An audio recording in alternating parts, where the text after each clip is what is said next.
5 seconds to the open. Ready? Who wants to get this thing started right about now?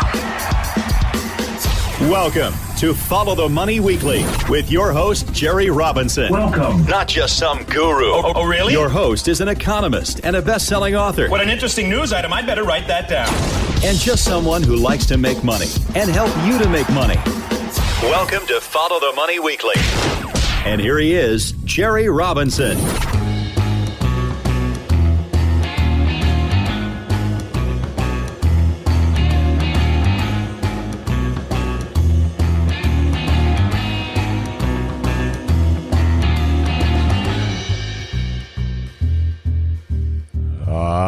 Friends, welcome to you all around the world. Welcome to Follow the Money Radio. So grateful to have you right here along for the ride. You can find us online at followthemoney.com. We've been operating now since 2010, coming up on 9 years now, and we are committed to your financial education. You know, there's a lot to learn about money. Money is all-encompassing today. It's so different from times past when we go back and look in ancient history, or if we even go back just a few hundred years prior to the advent of capitalism, we find that people had different determinations. It wasn't always about making money. Making money was not always the primary goal of a society. And we find that today we live in a time where money is prized in many ways above, almost everything. You know, our determinations today have really largely been shaped and molded by the economic systems which we live under. And in our case, those of us who live in the West, we live underneath capitalistic systems. And those who live in other areas of the world may live underneath different kind of regimes. But regardless, money is something that we all have to deal with. And you know, you can approach money in so many different ways. It's so easy to become consumed with money and let it take over your life. And in fact, that's what we're focusing on today. On today's podcast, we're taking a little respite here from some of the topics that we've been covering to focus upon the season of giving. That is the topic and the title of today's podcast. The season of giving. We're in that season now where people are thinking about buying gifts for other people. They're thinking about how they want to, use the wealth that they have or the wealth that they have acquired, and then to show others how much they care about them through the purchase of, goods and services. And that's where we are today. We live in the season right now. We're going through the season of giving. And so we've entitled our podcast, The Season of Giving. And before we get into the topic, I want to say a big welcome to all of our new members who, many people, by the way, who are committing to their financial education this holiday season. We have had an influx of new members from all over the world, and I want to say a big welcome to each and every one of you.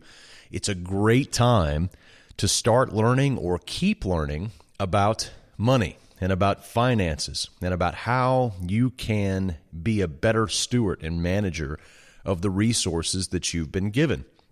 So I want to say a big welcome to all of you. And we have a big surprise today. Later on today's broadcast, we're actually going to be in the spirit of giving. We're going to be giving away one platinum membership. So be listening to the program today.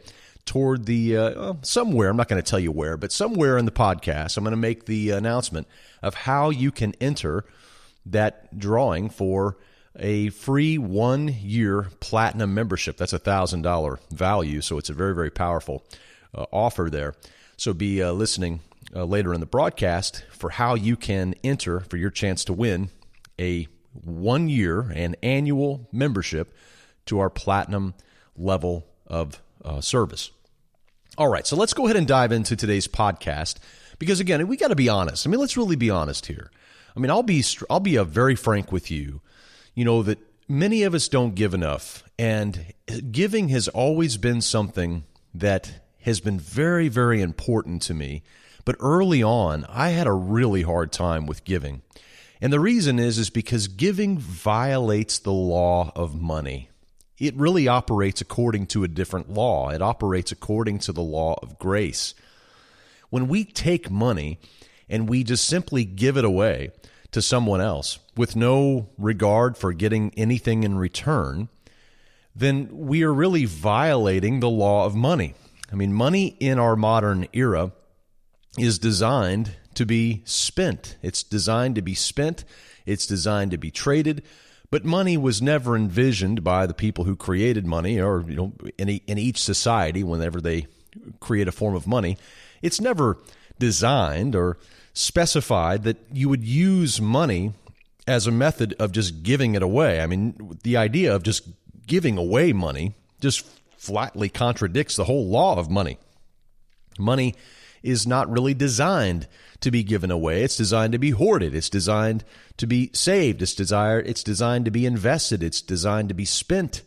But giving money, well, that flies right in the face of the law of money. And that's why I point out that it really has much more to do with the law of grace. And so I learned early on that if I wanted to break the power of money over my life, what it required of me was to give money away and thereby violate the law of money by exercising the law of grace. I mean, that was basically what I went through. And I went through a period of time where, I thought to myself, giving doesn't make sense. I went through all of those thoughts, early on especially in my Christian walk. For those of you who are new to our broadcast, I am a follower of Christ. It certainly colors how I see money, how I view money. My understanding of the Bible certainly has colored my view of many things along these lines. And, as a follower of Christ, my understanding of money is largely determined by the Bible. And as such, I personally believe that all of the resources that have been given to me are literally a test. And this is often challenging in our capitalistic era, where money and purchasing power governs virtually all aspects of modern life. And it's particularly tough in our current environment to actually view money in a healthy way. I mean, think about how much stuff that Americans own. Americans own a bunch of stuff. According to one study, there are around 300,000 items in the average American's home. Can you even believe that? 300,000 items in the average American's home. And for all of the items that can't fit in the average American's house, there are more than 50,000 storage facilities spread out across the country, which is more than 5 times the number of Starbucks in America. According to Forbes magazine, the average American woman owns 30 outfits, one for each day of the month. Back in 1930, that number was just 9. As for the rest of us, the average American throws away 65 pounds of clothes every single year. And according to the Wall Street Journal, each year Americans spend $1.2 trillion on items that we just don't even need, which is really quite stunning. Now, in our modern capitalistic era, in which overconsumption serves as the ultimate prize, it should not be surprising that Americans are confused about what the Bible says about ownership, let alone Christians. The Bible is clear when it says that God owns everything. If you consider the words of the psalmist, chapter 50, verse 12, where it says, where God himself declares the world is mine and all that is in it. But someone may say, how can that be for everything that I've earned myself? I mean, I think that's certainly something that many people struggle with, especially when they approach the topic of money or giving from a faith perspective, is they often say, how can God own everything if everything that I own I have earned myself? But, the Bible actually speaks directly to that. In the book of Deuteronomy, chapter 8, verses 17 and 18, the Creator warns against such an attitude when he says, "You may say to yourself, my power and the strength of my hands have produced this wealth for me. But remember," the passage goes on, the Lord your God, for it is he who gives you the ability to produce wealth, and so confirms his covenant, which he swore to your forefathers as it is today. So when we admit that God rightfully owns all things, that our Creator owns all things, it becomes much easier to display gratitude for the resources that he's allowed to be placed into our lives. So instead of assuming that we are owed everything that we possess, we have a change of mind. We understand that God has, for some reason, unbeknownst to us, he has endowed us with the ability to gain wealth. He has endowed us with the resources that we now have. And in the end, God deserves all the credit for everything that we claim to own, and even our earning power itself, because it's all derived from him. The talents that you possess were given to you by your Creator. The resources that you have were bestowed upon you by God, for he is the owner of all things. And it is only when we view God as the ultimate owner of all things that we can see our role as his manager, as his steward of the resources that have been entrusted into our lives. That's why how you handle money is a huge test. Money is just a big test. That's really it is. That's really what it is. Now, I told you at the beginning, I want to be honest with you. I want to be frank with you. I want to talk to you about this concept of giving and how it's evolved in my own life. And when I think about giving, I tend to think of a few different types of giving. One of my favorite types, in fact, probably my favorite type, is spontaneous giving. Oh, do I like spontaneous giving. That's the kind of giving where you just literally feel led to give someone something, just out of the blue, just spontaneously.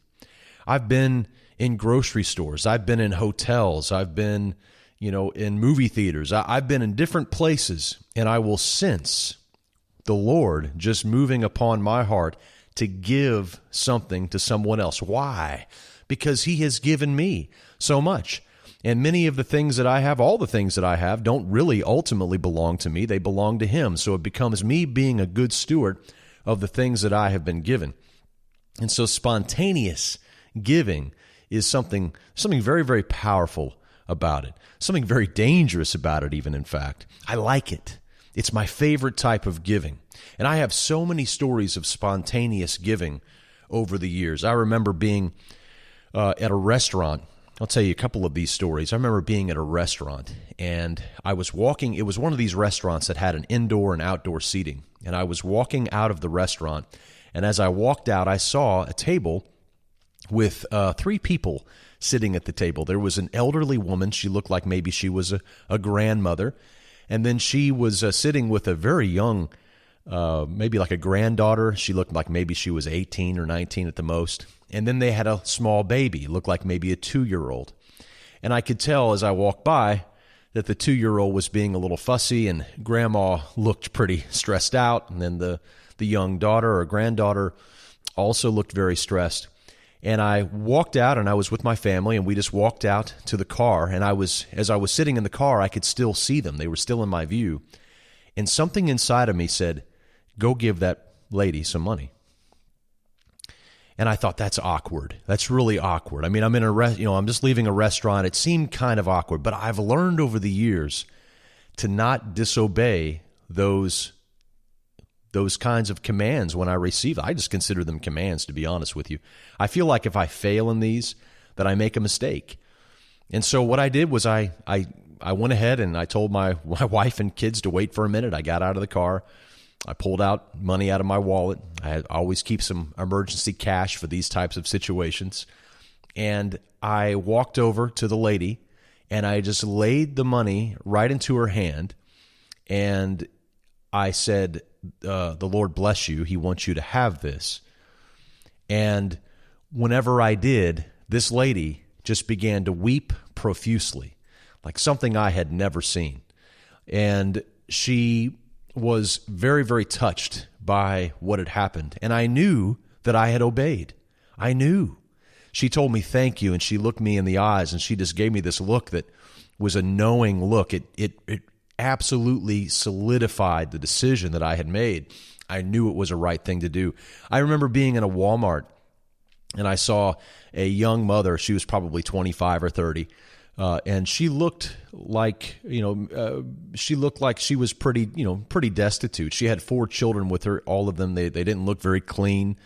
And they were all just kind of walking through Walmart. She had a couple of babies in the area in the cart where they were sitting, and then a couple of them were walking behind her. And again, the Lord just prompted me, go give that woman some money. And I did. I walked right up to her and I handed the money to her. And I just said, the Lord wants you to have this. God bless you. And she absolutely, just gave me this look like, I can't believe you just did this. I can't believe. In other words, I feel like I obeyed. I felt like I took the things that God had placed in my life, and I was sensitive, and I was listening, and I was open, and I was really sincerely trying to help other people.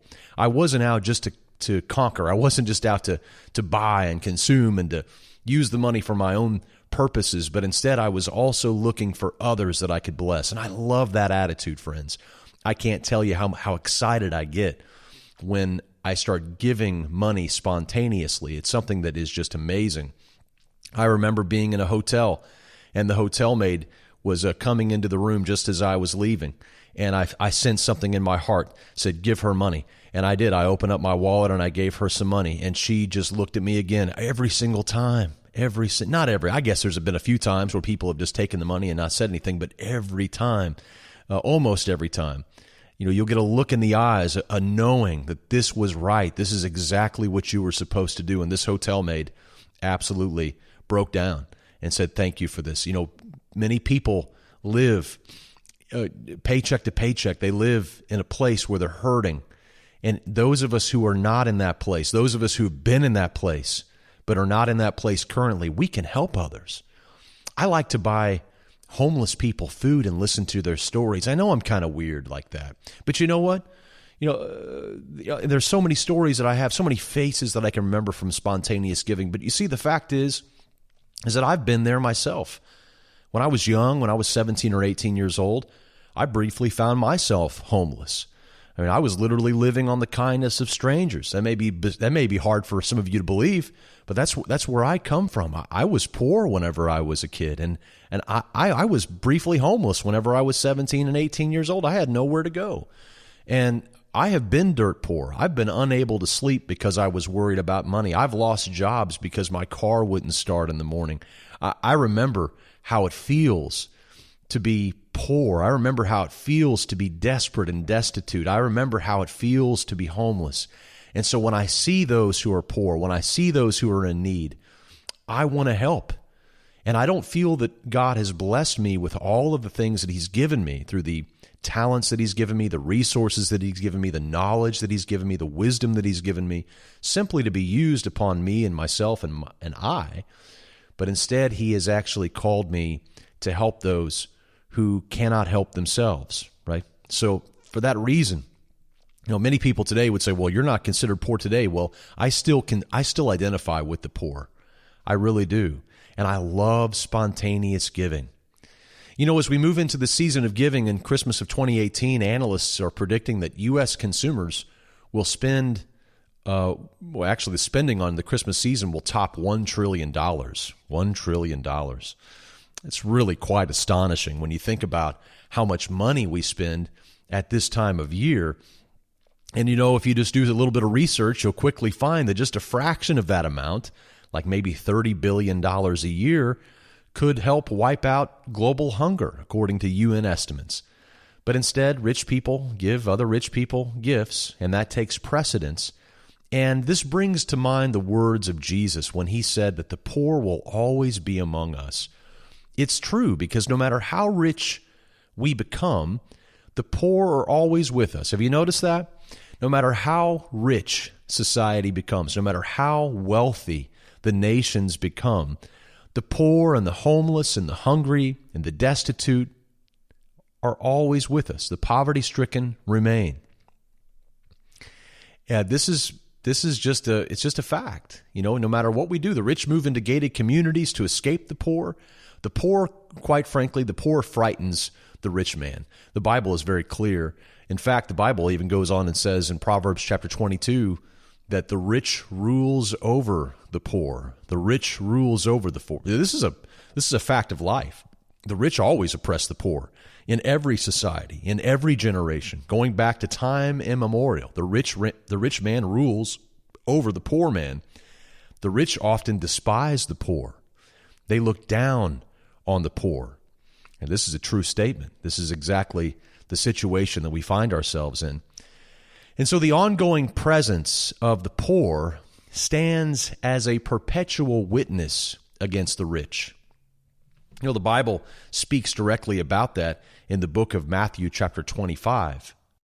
Starting in verse 35, whenever Jesus is speaking to all men at the very end of time, the Bible says in verse 35, it says, "For I was hungry, and you gave me food. I was thirsty, and you gave me drink. I was a stranger, and you took me in.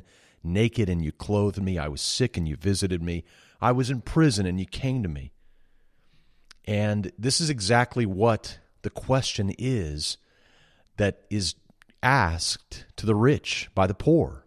When the poor man stands in front of the rich, this is the question. This is He's God's question to us.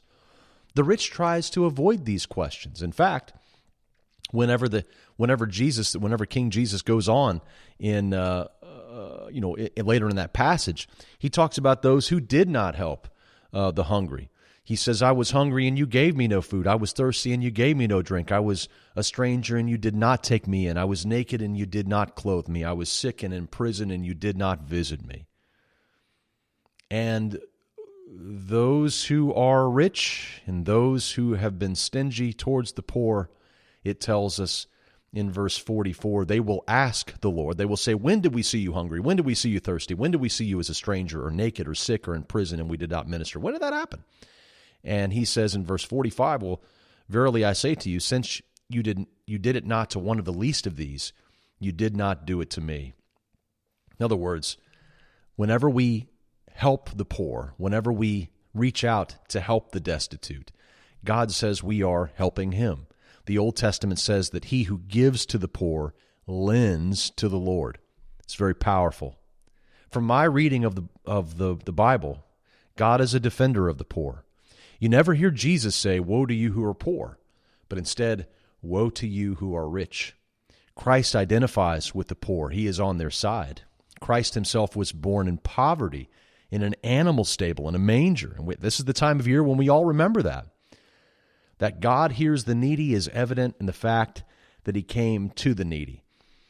It's very, very important. And of course, this is what this $1 trillion that's being spent, by the way. For those who say, "Jerry, why are you talking about the Bible on today's podcast?" Well, people are getting ready to spend $1 trillion on Jesus' birthday. I mean, I think this is what everybody is talking about now, right? I mean, isn't this what the whole point is? Or is it about something else? Is it about something else? You know, all of the government programs in the world can't solve the issue of global poverty. The problem lies in man's heart. Greed, which is the root of all evil, creates systems of inequality. You know, the size of my bank account may determine if the world considers me to be rich or poor, but I have personally learned that through sacrificial and spontaneous acts of giving, I am able to identify with the poor and answer that question that God ultimately asks of all men. What have you done for the poor, the sick, the naked, those in prison? What have we done for, because we're all brothers. In the end, we're all brothers. By giving, and this brings me now towards the conclusion of today's podcast, but I want to wrap it up with this. I want to stress this to you, that by giving, I am able to break the law of money to demonstrate the law of grace. I mentioned this at the outset. Money is not made to be given. When the Federal Reserve and the U.S. Treasury are printing dollar bills, they're not thinking, okay, people are going to give these away. No, they're putting them out in the society for them to be traded and for transaction purposes and for buying and for selling and for earning and for saving and for investing and all of these other purposes. And so when you and I actually take that money and we give it away without any thought of where, that person might be using it. Recently I was approached by a man outside of a restaurant This usually doesn't happen. It's usually the opposite. I usually approach a person, but I was approached by somebody who came up to me outside of a restaurant. He said, "Sir, it was very, very cold outside. It's been getting very cold in this neck of the woods here."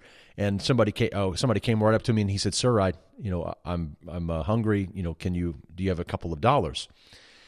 And I reached into my pocket and all I had was a 20, and I didn't even think about it. I just gave it to him. And he looked at me amazed, like, "Oh my gosh, I was just asking for a dollar or two." And the thought popped in my mind just briefly. What if he goes and he spends that on liquor? Or what if he goes and he just buys drugs with that? And I realized that that's not my problem, right? My problem is not to figure out what he's going to do with the money. My problem is that I need to love and serve those who are weak. Whenever I give money away, that's the moment where the test is completed. Giving violates the law of money. It violates the purpose of money. It breaks the power of money over my life so that I'm not a slave to money. So instead of being a slave to money, I can use money as a slave. Someone once said that. One of the richest men who ever lived once said that money is a terrible master, but it makes a wonderful servant. Is money a servant in your life, or is it the master? That's a very important question, isn't it? Is money the master of your life, or is it your servant? Giving money away violates the law of money. It violates the purpose of money as it has been presented to us in this world.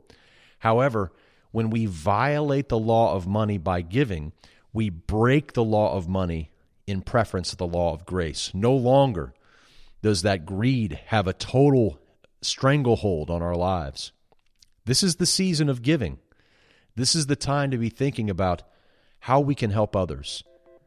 And I hope what I've said today on today's podcast makes some sense to you and that you can use it in your own life. All right, well, before we bring this podcast to a close, I have some really exciting news. We're going to be giving away a platinum membership right on the other side of this break. We're going to be giving away a platinum membership on the other side of this break. We're going to give you details on exactly how you can enter for your chance to win. It's a $1,000 value. Hold tight on the other side of this break.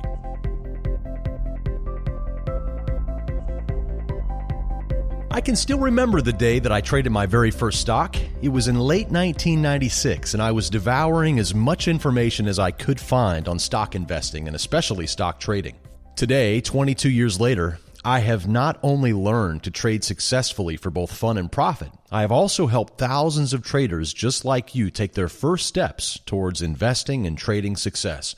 I even created my own trading system based on rigorous backtesting that allows our users to identify which stocks to trade and which stocks to avoid. But we are not just all about stocks here at Follow the Money. We teach the importance of developing multiple streams of income through our online Multiple Streams Academy. We also teach our members the basics of cryptocurrency investing, options trading, ETF investing, real estate investing, hard asset investing, and much more. And that is not to mention the ongoing private group coaching with me that our top members receive. The best way to experience followthemoney.com is to become a platinum member. Experience everything we offer and then decide for yourself what you can live with or live without. We offer an ironclad money-back guarantee. We value your business and consider it an honor to serve our members. I hope you decide to join us. Your journey begins online at followthemoney.com/join. There you can choose the Platinum membership plan and instantly unlock all of our financial education and actionable ideas. Go to followthemoney.com/join and select the Platinum membership. It's time to get started, and it's time to invest in your financial future.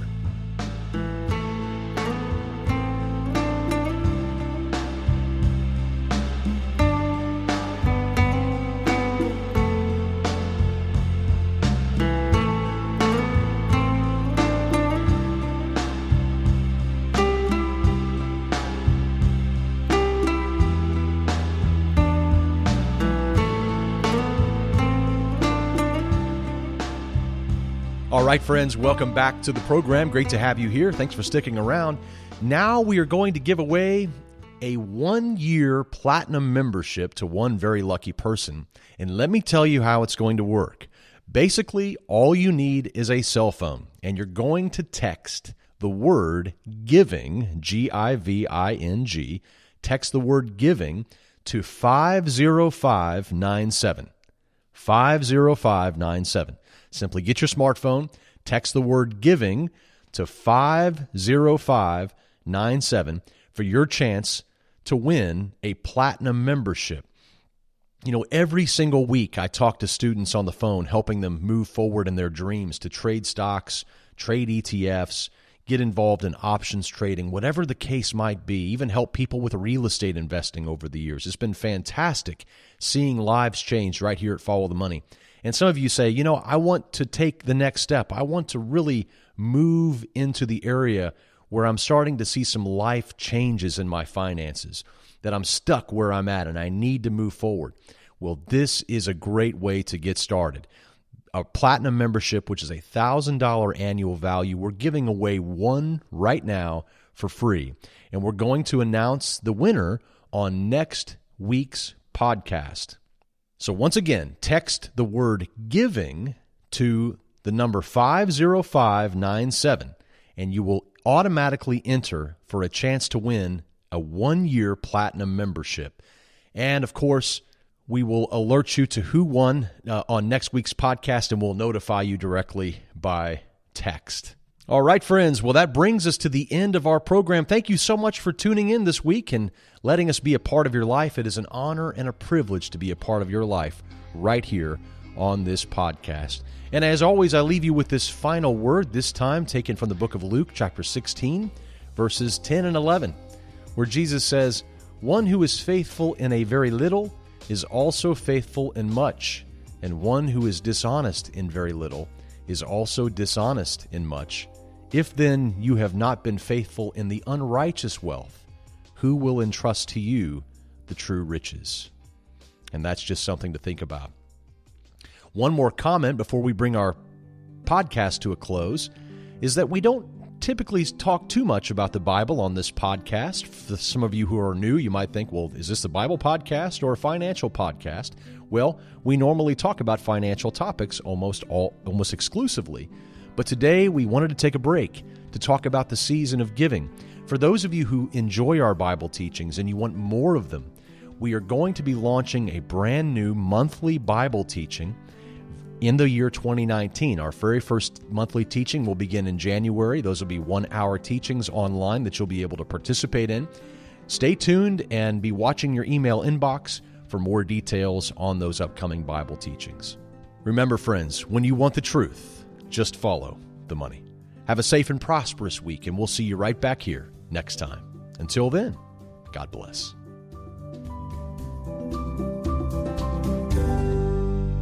The information contained on the Follow the Money podcast is strictly for informational and educational purposes. It should not be construed as specific investment advice. The views and opinions of our guests and sponsors, including Tom Cloud, are their own and do not necessarily represent the views of FTMDaily.com or Robinson Media Group, LLC. Jerry Robinson does hold an insurance license and at times may offer consulting on life insurance and fixed retirement income products. Follow-up, individualized responses to email or phone requests that involve the rendering of personalized investment advice for compensation will not be made absent compliance with state investment advisor registration requirements or an applicable exemption or exclusion and applicable insurance regulations. Past performance is not indicative of future results. You should be aware of the real risk of loss in following any strategy or investment discussed on the podcast. Remember, never do your financial planning through podcast or radio. It's your money. Be wise. Do your due diligence and always consult a trusted financial professional before making any financial decisions.